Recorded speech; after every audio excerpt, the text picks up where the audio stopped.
welcome to another episode here at DeepMan Security. Today I want to go over security in your web browser, particularly the kind that involve web browser extensions.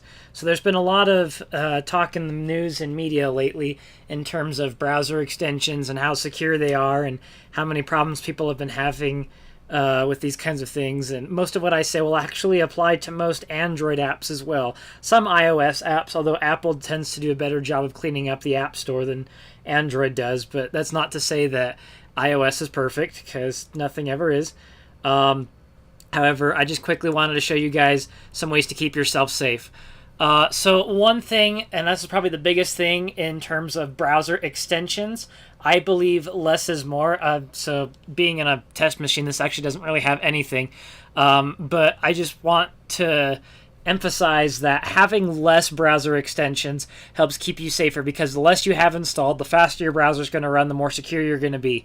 Another thing is you really don't need all the browser-based extensions and apps that you think you might need, because usually there's a web page for them, or you can run a Google search and it'll do you exactly what you need. Some things that you might not need might involve a variety of different things, actually, like weather apps. You can go to weather.com, or there's a couple other sites. Underground Weather has some good stuff. You don't need an app or an extension in your browser for that. Similarly, there's a couple of other things that you probably don't need extensions for. However, I do find that there are a few extensions that I do consider useful. Some of them, kind of funny, they're actually listed right here. HTTPS Everywhere, this can be a good one. LastPass can be useful. Grammarly's decent. And there might be a couple of other things in here that might be alright. But once again, some of these things you might be able to use without necessarily needing an extension. Another thing to check for when you're clicking on stuff, so you can go and you can look at the publisher, who's it published. Okay, LastPass is actually offered by LastPass.com. We can click on that, go to their website, check them out. Do they seem legit? Who's issuing their certificate? Can we get more information about their certificate? If I want to, come on. No, that's not it. If we want to see more information about the certificate, see what kind of a certificate they have, who is the issuing organization. I can get more into certificates another day if you guys want a video on that. And, try and figure out a little bit more, do a little bit of digging into the publisher, figure out what kinds of stuff they do to see if they're secure. We can do that once again with HTTPS Anywhere. This is EFF.org. So we can come here, kind of do a little bit of research on the site, see what they kind of offer, try and figure out what in the world's going on here. Once again, we can look at the certificate, see if they are who they say they are.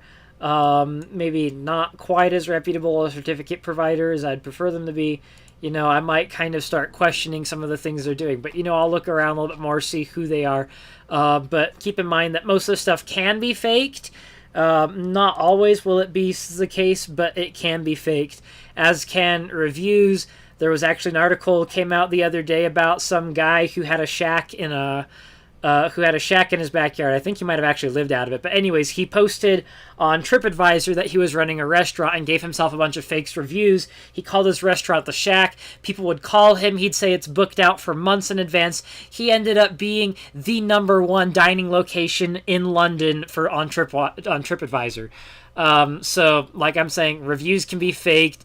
Views can be fake, stars can be faked, a lot of this stuff can be fake, so that kind of makes it difficult. How do you distinguish when an app is good or an extension is good or extension is bad? One thing that I like to look for is, how does it look when I look at it? This click and clean right here, sure, it might have 55,000 installs, but just looking at the graphics right here, it looks like we've got a computer with some splats on it. These looks like some automotive shop towels and a first aid kit, cheesy font or whatever, kind of, little bubble font right there. I'm probably not going to trust this one at all. Hotcleaner.com, that's already kind of tipping me off. I'm probably doesn't have what I want. We've already got download now ads all over the place. That's fantastic. Yeah, that picture right there, woo. Yeah, people don't look like that when they're hacking into your stuff. But so, it looks like maybe they make some somewhat legit apps, but even then, we go look at their stuff. Let's encrypt Authority X3. I don't even recognize them. So like, you know, sure they've got a certificate from someone, but who's to say who that someone is? Um, so if I was to click on this and it was to be like VeriSign or Symantec or another provider, Global CA or someone that I'd recognize more instantaneously, I might be a little bit more interested in what they have to offer.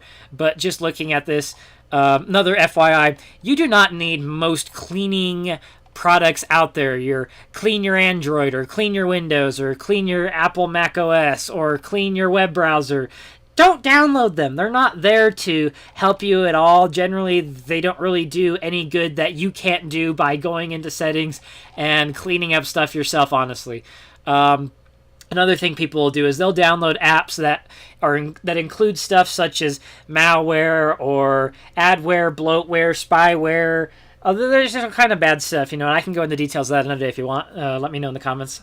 But they'll install stuff and they'll add a bunch of extensions and bars and all kinds of crazy custom things, and they'll add extra home pages and extra homepage tabs in your web browsers, and these things are a pain to remove, a pain to get rid of.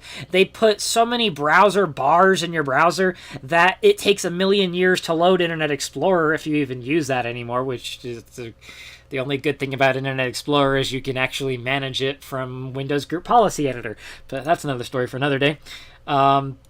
So, I would not download and use this because that seems like a joke if you ask me. You can do everything like that everywhere. There might be a few useful things here and there. Office, maybe that could be useful, if you use OneNote. Who uses OneNote? I guess some people do. I actually use it, but I don't use the web clipper.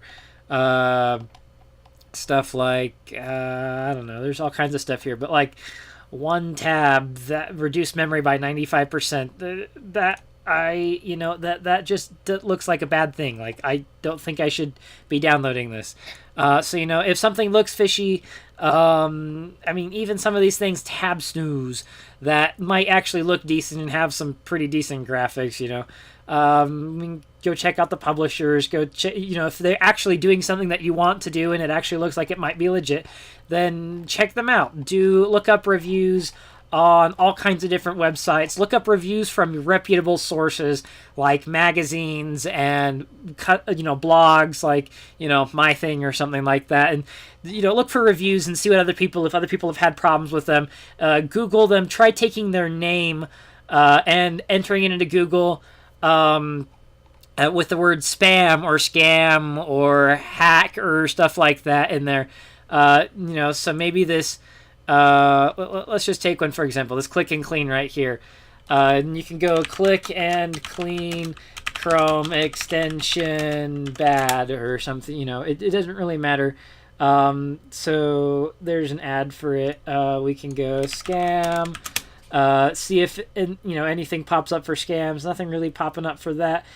Google products like is it safe? You can type in hack. Oops, I spelled that wrong.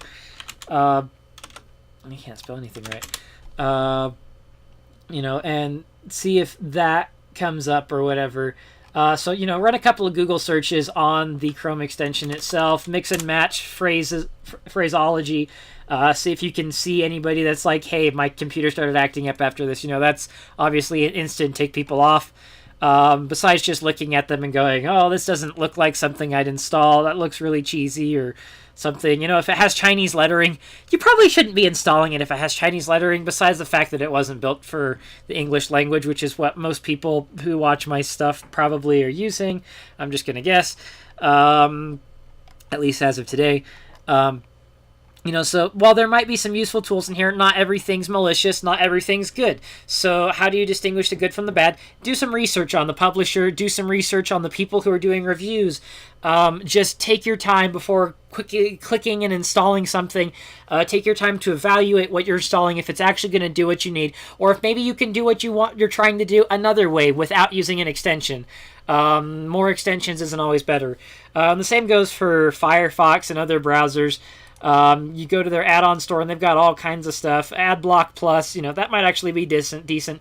Whereas half the downloading and cleaning tools and download YouTube videos are probably going to be random things that a bunch of people got together to work on, and they may or may not be bad. Those are sometimes really hard to deal with, especially when nobody has any idea of whether or not these are actually trustworthy. It's kind of hard.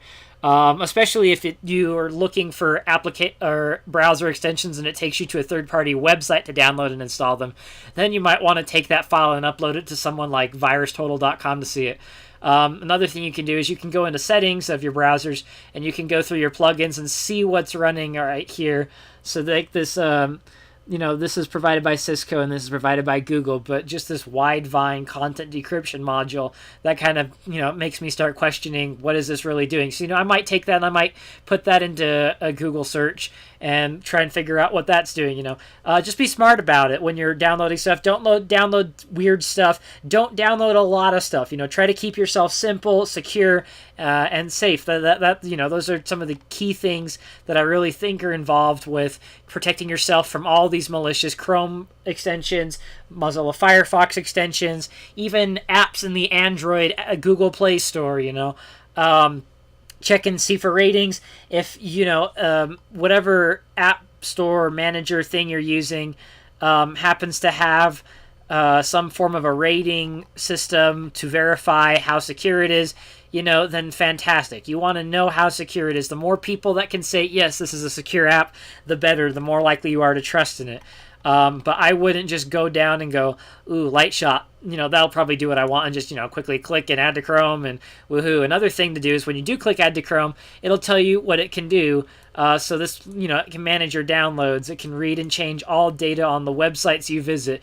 I don't know if I want something reading and changing data on websites I visit, especially if my websites are saving data like credit card numbers and whatnot, which I don't recommend ever saving your credit card numbers with most stores out there in the first place, just because anybody storing your credit card information is most likely storing it in such a way that they can actually view your credit card number, and that's always a bad idea. You always want to have it hashed in such a way that it can never be unhashed back into your credit card number or your password. You should never actually store passwords or credit card numbers. Although, in some cases, some places do offer really good encryption on credit card numbers. That might be, not as bad, but still, I just don't recommend stuff like that. It can sometimes be a bad idea. Not always, but if your credit card number gets included in a hack or something like that and other people get access to it, then you're more likely to have credit card fraud and you might have to cancel your cards. And it's just a big, annoying process. And I can tell you that from experience because I've had to do that before. So don't do that. Yeah. So just do your research when you're going before you install stuff. Be smart about things and don't install a ton of stuff. There's really not a lot to say more than that. Thank you so much for watching here at Deep Mountain Security. Don't forget to subscribe so you don't miss any future videos that we're doing. Let us know in the comments below what kind of videos you want in the future. We're always trying to improve how we're doing stuff and the kind of content that we're producing. Don't forget to subscribe again. Have a great evening.